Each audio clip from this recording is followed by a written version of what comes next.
Hi hello welcome to my channel. ఈరోజు మా ఇంట్లో బ్రేక్ఫాస్ట్ వచ్చేసి రవ్వ దోశ. నా స్టైల్లో ఎలా చేశానో మీరు కూడా చూసేయండి. 1 కప్పు వరకు వరిపిండి, 1/2 కప్పు వరకు ఉప్మా రవ్వని, అలాగే 3 స్పూన్ల వరకు మైదాని కూడా వేసి తురుము పెట్టిన అల్లం ముక్కలు, కొద్దిగా మిరియాలను దంచి వేసుకున్న జస్ట్ ఫ్లేవర్ బాగుంటుందని చెప్పేసి కొద్దిగా జీలకర్ర, సన్నగా కట్ చేసి పెట్టుకున్న పచ్చిమిర్చి, కరివేపాకు, అలాగే సన్నగా కట్ చేసిన ఆనియన్స్ని కూడా వేసి టేస్ట్కి సరిపడంత సాల్ట్ వేసి మొత్తం పిండిని కలుపుకోవాలి. దాంట్లోకి కొంచెం కొంచెం నీళ్ళు పోసుకొని కలుపుకోవాలి ఉండలు లేకుండా.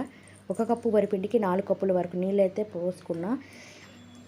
ఇలా వేసుకుంటే మాత్రం దోశ పర్ఫెక్ట్గా వస్తుంది. 4 కప్పులు అయితే సరిగ్గా సరిపోతుంది. మొత్తం పిండిని అయితే కలుపుకొని కన్సిస్టెన్సీ అనేది ఇలా ఉంటే సరిపోతుంది.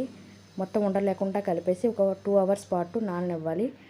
ఆఫ్టర్ 2 అవర్స్ తర్వాత చూడండి ఎంత చక్కగా నానిందో. మొత్తం పిండిని కలుపుకొని ప్యాన్ పెట్టి ఆయిల్ వేసి దోశ అయితే వేసుకున్నా.